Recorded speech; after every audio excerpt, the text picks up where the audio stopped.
Hello everybody, this is a track guide for Circuit Zolder with the LMP3. This lap was a 123.278, which is very competitive. It almost like, if you can put this down in a qualifier you'll get pole, but add a second basically to this lap because you have cold tyres when you're doing qualifying because it's only 2 laps, which is sort of infuriating to be honest, because if you mess up a lap it's very hard to bounce back and get a clean lap. Like if you even have like a slight off track, it's invalid. So as you can see, the times progressively in like a linear fashion went down, but you can sort of see here how I improved rapidly over the 2 laps, and I'll walk you through why that happened. So coming off the straight, you'll be in gear 5, 5th gear. You're going to brake. I'm just going to play it, and then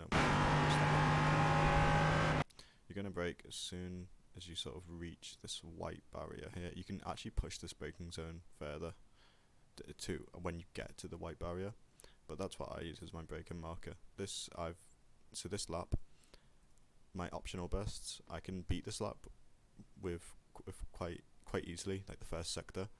But the sector that I struggle with the most is the chicane. The chicane in the middle of the lap, but we'll get to that as well. So we're gonna brake. We're gonna go into 3rd gear, shift down quite slowly, because we don't want to overslow the car for this corner. We just want it to rotate. Sort of see this corner as the brakes as a rotating mechanism. We just want to rotate the car and get a really fast corner because it's quite fast. We can take this left-hand curve, but we can sort of monster truck it sometimes, but sometimes it bounces you off, so it's good to just skim it. As you can see, I just skim it. Boom. And then track limits are very lenient here. You can dip your wheels on the gravel here without many consequences, but I feel when I've had a better run through it, I don't normally touch the gravel anyway. Okay, so braking marker here. We can either use this orange barrier, or we can use this blue cone when it goes out of your vision, or close to going out of your vision. This corner I feel is more to do with feel though. You should brake. You should feel the car and sort of know where to brake. You want to do a light brake pressure. It'll be like a 50% brake, and then we trail off quite gradually. You'll be in 3rd gear for this corner. You can see not a very high brake pressure. It's 40%. We want to smash this right-hand curb. We want to use it as much as possible. We can put our wheels on this dirt here. Just try not to overcut because you'll get an off track. I took this corner wrong because I went back on the power too early. I should have trail braked for a little bit longer. I should have held this 1% pressure, as I like to call it, for just a teeny bit longer, and we'll get more rotation. This is what drastically improved my lap time.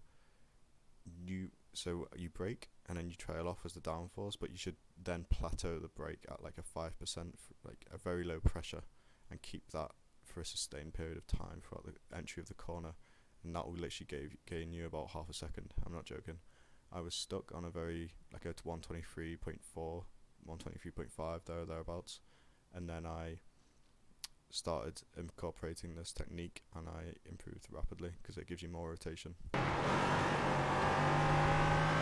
You don't really want to get on these sausages here. This is just a bad run, but we should try and avoid these sausages. And then we want to cut as much as possible of this right-hander, so we immediately go over to the right-hand side.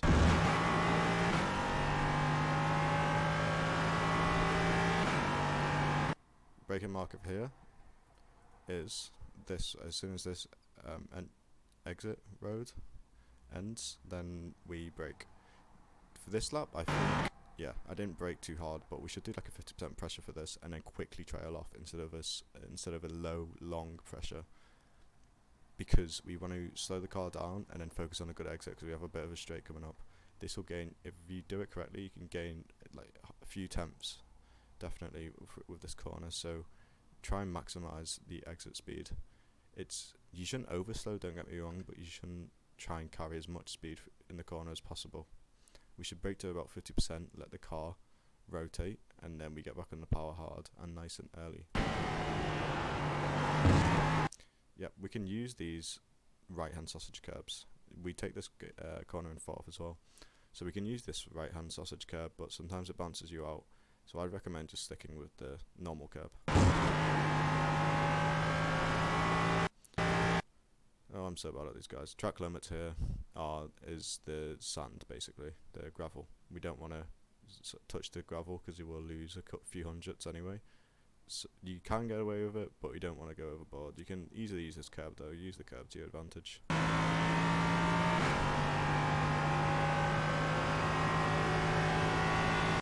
Okay, so the braking marker here, there's not really a good one. I sort of brake after I pass this little, I don't even know what it is, fence there, or you can use these banners maybe, and then we shift down into second gear, and this is the hardest chicane of the track. It feels a tiny bit RNG, if that makes sense. It's you have to be a teeny bit lucky with it. You have to make sure you set it up correctly. So we can brush this little sausages, but we don't want to smash into them because it will bounce the car and you will lose about half a second. So make sure you just get a good run through the corner without monster trucking the sausage curbs. So as you can see, we turn in quite early because we want to straight line the chicane as much as possible. As you can see, I sort of monster truck the curbs though, which probably lost me over a good 2 attempts. Got the section as much as possible. Braking marker here, we can either use this or this tree.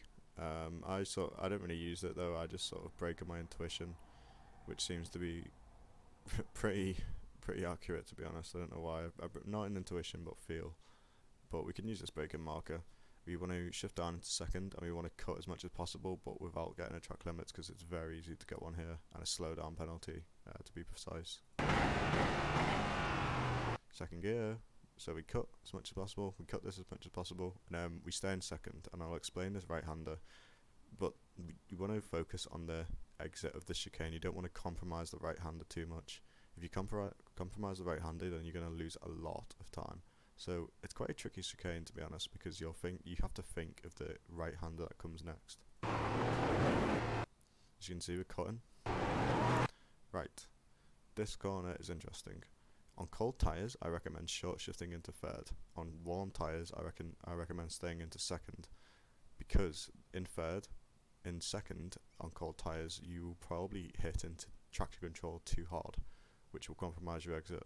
So by going into third gear, you have a little bit less torque, so you have a little less power going to the wheels, which means less traction control kicks in, which gives you a better exit on cold tyres. But on warm tyres, obviously, we have more grip on the rears, so we can stay in second.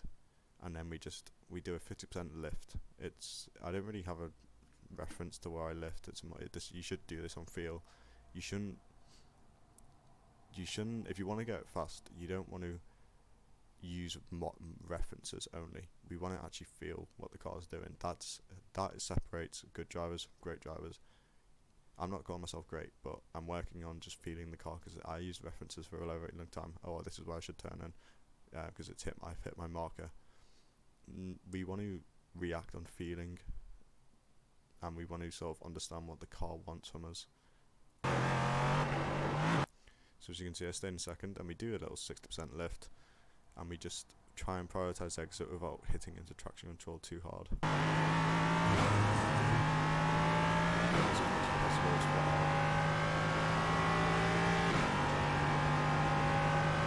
Okay, braking marker for here. I do this when it's exit my screen, the 100-meter board. We could probably, I don't know, I could brake later for this corner, but I don't really know, because sometimes the car sort of washes out, so if I brake earlier, I can get a more consistent run through the corner, and I only lose like maybe 100th of a second, which, to be fair, does add up, but I'd rather have a consistent lap, and I knew that this lap was a very good one from the first and second sector, so I didn't really want to risk screwing it up trying something new, so I just decided to brake a bit earlier for this. But I do this as soon as I exit my screen, and that seems to be a decent braking marker for me. So we go into first.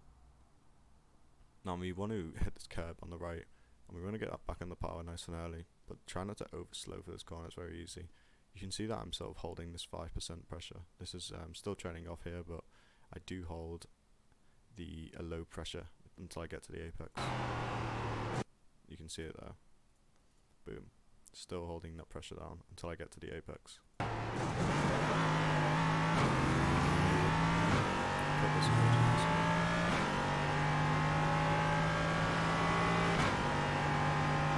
Okay, braking mark over here. We can do it. So I started with halfway in between. Well, it's still sort of is, but in terms of what I see, I did halfway in between the 100 and this little bridge. But now I do it as soon as I'm almost under the bridge, and that seems to work. We go down to second and we try and cut as much as possible, but we have to be really careful when we cut the first left because it's very easy to get a slowdown penalty. I find that as long as you have 2 wheels on the road, then you will not get a slowdown penalty. I wouldn't try and risk cutting too much because you will most likely get a slowdown penalty, and that is just it's so annoying to get one, especially in practice or qualifying, because it just absolutely ruins the lap. And the worst thing about the slowdown penalty, it ruins your next lap. So make sure you don't cut this too much. So as you can see, we stay in second and we cut this as much as possible. Track limits are pretty lenient, to be honest, on this corner, so we cut as much as possible.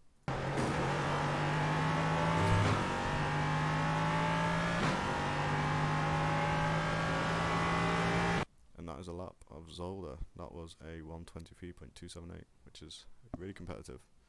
I'm quite happy with the lap. I know I can improve. I'm aiming for 1:22.9 at least. As soon as I get that, I think I'll be satisfied. But now I will do a lap that's uninterrupted, so without me talking.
Okay guys, thank you very much for watching. As this is done, by the way, in a practice session, so same conditions as what you'll be driving in when you do a practice session, so you can do a better lap than this, and it's very impressive, because the 120 in the 123s, anything in the 123s is pretty competitive. A low 23 will see you on podiums, and 22 will definitely see you win for sure.